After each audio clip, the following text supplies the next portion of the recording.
Welcome back to the BNB Spoilers channel. We're gearing up for another exciting dive into the world of the bold and the beautiful.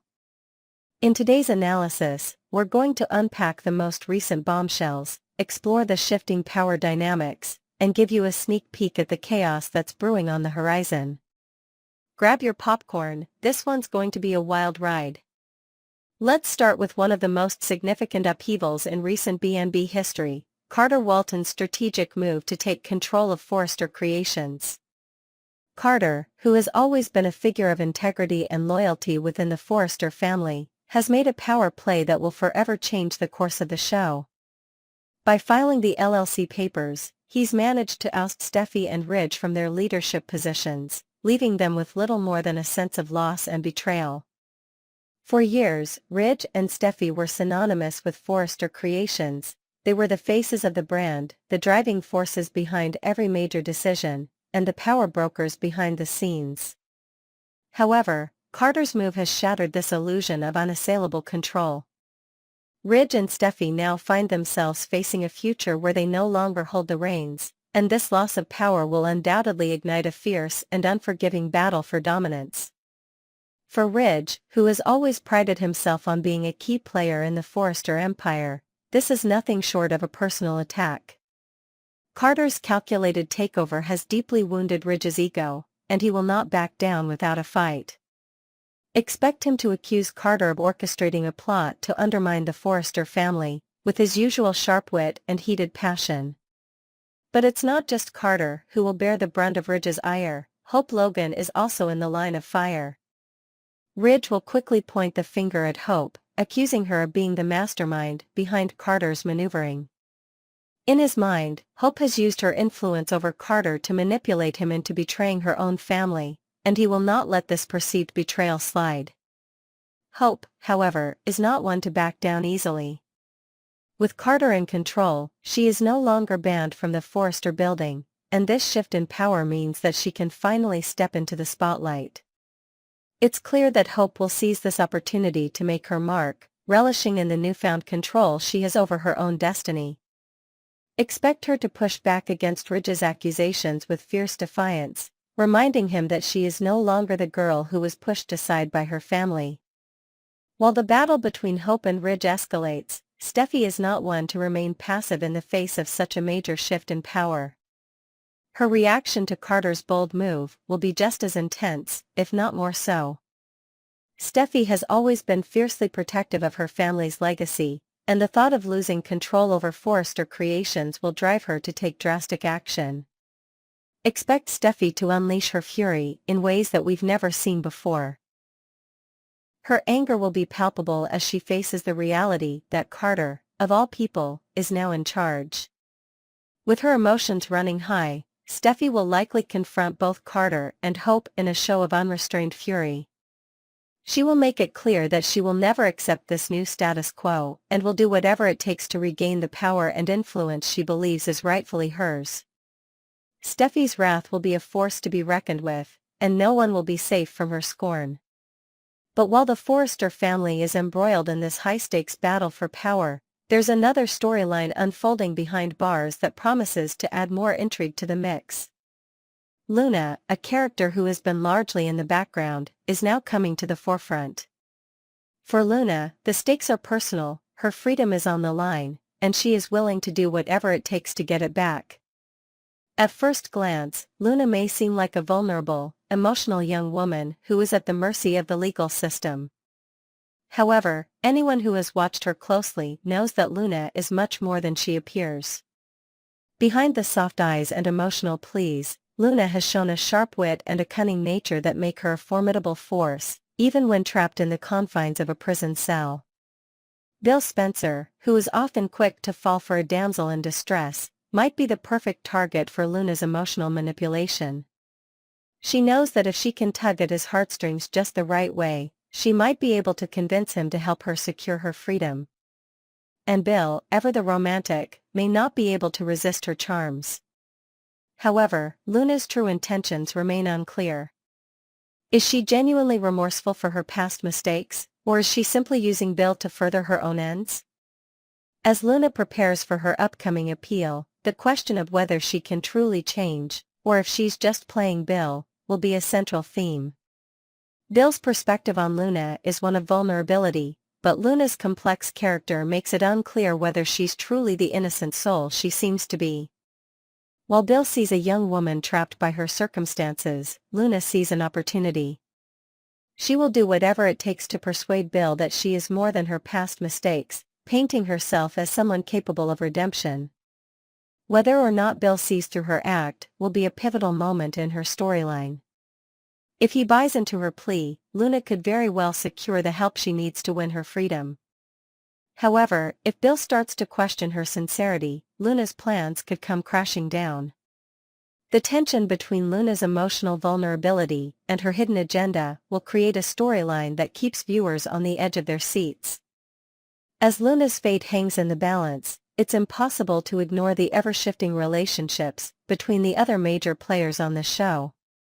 Brooke Logan, caught in the middle of the conflict between Hope, Ridge, and Steffy, will struggle to come to terms with the fact that her daughter, Hope, has now become a key player in the Forrester drama. Hope's recent conversation with Brooke revealed that Carter's takeover is far more than just a corporate reshuffling. It's a complete shift in power dynamics that will have far-reaching consequences for the entire family. For Brooke, this news will be a hard pill to swallow. She has spent years watching Ridge and Steffy control the Forrester empire, and the idea that Carter has now taken that power away from them will be a shock. Hope, on the other hand, is more than ready to embrace the new reality. With Carter at the helm, she no longer feels like an outsider in her own family's company. She can now walk into Forrester Creations without fear of being banned or ostracized. Hope's sense of vindication will only add fuel to the fire, as she revels in the knowledge that her mother's legacy is about to change in ways no one could have predicted. As the drama intensifies and power struggles play out across the board, The Bold and the Beautiful is preparing for one of the most explosive seasons yet. Carter's move has set the stage for endless conflicts, betrayals, and alliances that will keep viewers hooked. And as Luna, Hope, Steffy, Ridge, and Bill all play their parts in this high-stakes game of family drama, one thing is certain: no one is safe from the chaos that's coming their way. Get ready, because today, we're diving deep into the latest Bold and the Beautiful developments that are sure to set the stage for more drama and jaw-dropping moments. With major power shifts, family conflicts, and unexpected alliances brewing, this is an episode you won't want to miss.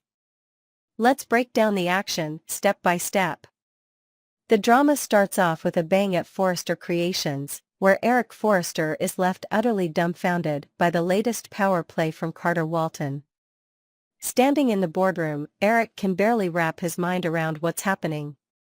"This whole thing is unbelievable," he declares, his disbelief mirroring that of everyone else in the room. How could Carter possibly think he could get away with such a brazen move? Carter has managed to orchestrate a hostile takeover, and the magnitude of his actions has everyone questioning his motivations. Ridge and Steffy, still reeling from the shock, take the opportunity to recap how Carter tricked them into signing over control of the company. They're furious, but also struggling to understand how he pulled it off, without them noticing.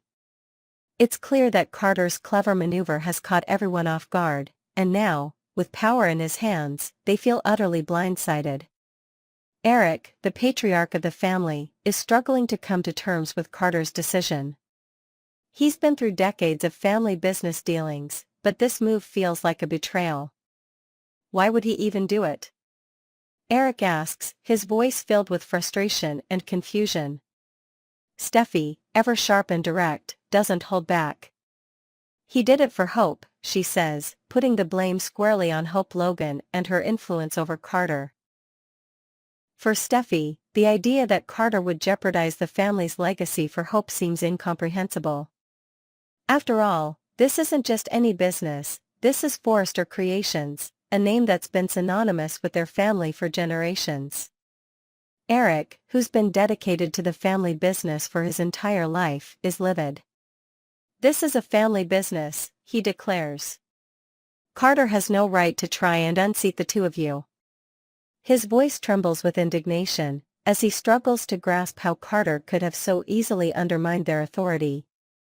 Ridge, always calm and composed, assures Eric that they'll get to the bottom of this and sort it out. But the damage has already been done, and the road ahead is going to be filled with more conflict and confrontation.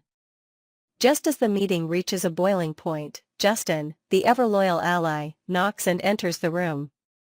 It's clear that Eric, Ridge, and Steffi are all hoping for one thing: they need to hear that Carter's power grab will be short-lived. They need reassurance that Carter will never get his hands on Forrester Creations. But the reality of the situation is far more complex than anyone wants to admit. With Carter's control over the company now a reality, the Forrester family faces an uphill battle to reclaim what they feel is rightfully theirs. The tension in the room is palpable, and the stakes couldn't be higher. The future of Forrester Creations hangs in the balance, and no one knows what's coming next. Meanwhile, across town, at Hope's cabin, the emotional and physical chemistry between Hope and Carter is impossible to ignore. The two share a tender, passionate kiss, their connection undeniable. But the reality of the situation isn't lost on either of them. Carter, ever the loyal confidant, is apologetic about Steffi's unexpected visit to the cabin the day before. He can see how much it rattled Hope, and he's sorry for the disruption. But Hope, ever strong and resilient, brushes it off. She's fully aware that Steffi is in Ridge's ear, feeding him doubts and anger, and she knows that the Forrester family is blaming her for everything. But Carter, whose feelings for Hope have only grown over time, reassures her that he had no choice but to file the LLC papers. A new day is about to dawn at Forrester Creations, he declares, his determination clear. He's doing this for Hope, for all the Logans, and for everyone who has ever been sidelined by the Forrester family. He's bringing about a much-needed change, one that will shift the power dynamics in ways that no one expects. Hope, still clearly smitten with Carter, adjusts his tie with admiration. "You look perfect," she says, her eyes softening as she takes in the man who has just shaken up the Forrester empire. Carter's regret is also evident as he reflects on how things have gotten to this point. He never imagined it would come to this. He's always been a man of integrity, and now he's in the middle of a corporate war that will change everything. But Hope, with her unwavering confidence, reassures him. She knows that this is a necessary step. "We kept brushing you off," she says, acknowledging how the Forrester family never took Carter seriously until it was too late. She believes in him, and in his vision for the future of Forrester Creations. Carter's actions may have been controversial, but in Hope's eyes, they are the beginning of something transformative. As Hope and Carter continue to discuss the fallout from Carter's decision, Brooke Logan arrives at Hope's cabin, carrying a small but meaningful gift, Best Bunny. This simple act of kindness is a reminder of the family bonds that tie them together, even in the midst of chaos. Hope thanks her mother for the thoughtful gesture, but it's clear that things are far from calm. Brooke, ever the voice of reason, asks Hope if she's okay. Hope, with a faint smile, admits that there's a lot going on at Forrester. It's clear that the tension is building, and the battle for control of Forrester is only just beginning.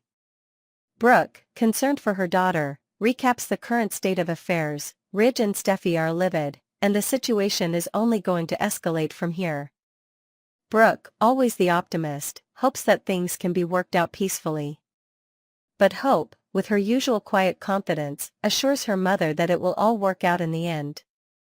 She knows that the Forrester family is resilient, and that they will eventually come to terms with the changes that have been set in motion. But then Hope delivers a cryptic line that hints at even more profound changes to come. "Let's just say, after today, Forrester will never be the same." As the episode closes, the uncertainty around the future of Forrester Creations looms large. With Carter's power grab shaking the very foundation of the company, the battle for control has only just begun. What will happen next? Will Carter and Hope's vision for the future prevail, or will the Forrester family reclaim their legacy? From powerful letters to strained family dynamics, it's a roller coaster of drama, regret, and emotional confrontations.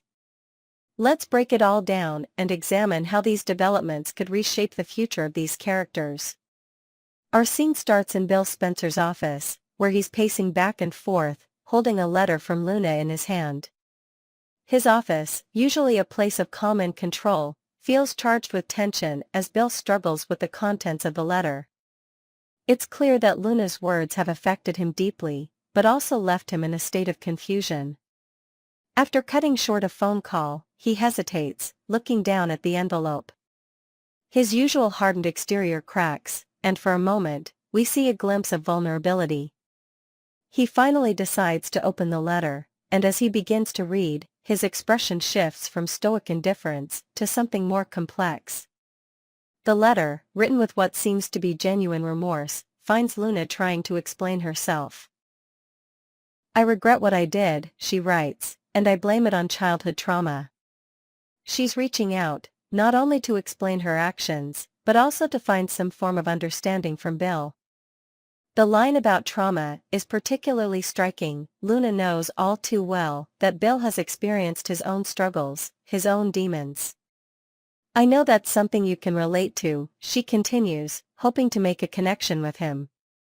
Luna is trying to tug at Bill's heartstrings, recognizing that she might be able to find some empathy from someone who has dealt with his own share of darkness. But the most poignant part of the letter comes at the end, when Luna simply says, "I miss you. Love, Luna." This is a classic B&B moment, one that straddles the line between sincere regret and manipulative desperation. Luna's letter could very well be the key to reopening old wounds for Bill, stirring up emotions he thought he had buried. For Bill, who's no stranger to emotional turmoil, Luna's words may offer a rare opportunity for healing. But there's also the possibility that he may not fall for her plea. The question remains, will Bill's hardened heart allow him to find forgiveness, or will Luna's actions remain unforgivable? The next scene shifts to the tension-filled atmosphere at the jail, where Luna is caught off guard by an unexpected visitor, her mother, Poppy. Luna's eyes widen with surprise as Poppy walks into the room. It's clear that Luna never expected to see her mother again, and her voice trembles as she admits, "I was afraid you'd never come back." Poppy, on the other hand, seems uncertain and conflicted. "I wasn't sure I could," she replies, her tone heavy with emotion. There's an undeniable sense of disappointment and heartbreak in her voice. Poppy, who raised Luna, cannot reconcile the woman standing before her with the child she once knew. She's devastated, not only by Luna's actions, but by the fact that Luna's choices have led her down a path that Poppy can't even begin to understand. "I'm your mother, Luna," Poppy says softly, almost pleading. "I raised you better than this. All of this just breaks my heart." For Poppy, it's more than just the crimes Luna committed, it's the shattered bond between them that she can't bear. But as the conversation progresses, Poppy's anger begins to surface. She recounts the horrific events that Luna has been involved in, taking the lives of two men, one of whom was her father, setting Poppy up for those crimes, and even abducting Steffi, a woman with young children, and planning to take her life as well. Poppy's voice trembles with disbelief as she asks, "And for what? Some strange obsession with Bill?" Luna, however, is far from remorseful in this moment. "Have you seen him? Have you talked to Bill?" she snaps, as if Poppy's anger should somehow be redirected at someone else. "Bill, of course." It's clear that Luna still carries deep emotional ties to Bill, despite everything she's done. She tries to deflect the blame, attempting to shift the focus away from her own destructive actions and onto Bill. This is the heart of Luna's turmoil, her obsession with Bill, her need for his validation, and the sense that her actions have been driven by something far deeper than mere mischief. Poppy, now visibly upset, asks why Luna keeps bringing up Bill. "It is sick what you did," Poppy says, her voice breaking. "Kissing the man I love while I was behind bars for the crimes you committed." This moment is a painful one for Poppy, as she struggles to comprehend the woman Luna has become. The love she once had for her daughter seems overshadowed by the betrayal, and Poppy cannot understand how Luna could have gone down such a dark path. The emotional weight of the situation is staggering as Poppy confronts her daughter with the ultimate question: is this really our life now? Despite the harsh words, Luna isn't backing down. She insists that she doesn't deserve sympathy and that she's already been punished by being locked away. But she offers a glimmer of hope, telling Poppy that her lawyer believes they can file an appeal. She still clings to the idea that she's a victim in this situation, and she tries to remind Poppy that, no matter what, she is still her child who needs her. This is a plea for Poppy's support, even as Luna pushes away any sense of responsibility for her actions. But Poppy's heart is breaking, and her voice cracks as she asks, "Was it me who created this monster?" It's clear that Poppy feels an overwhelming sense of guilt. She's questioning her own role in Luna's descent into darkness, wondering if she could have done more, been more. "I did the best with what I had," Poppy continues, "and thought I was enough for you. Maybe I didn't have a conventional childhood or a perfect mother, but I always tried." Stay tuned, because the emotional battles are only just beginning, and we'll bring you all the updates and spoilers as they come.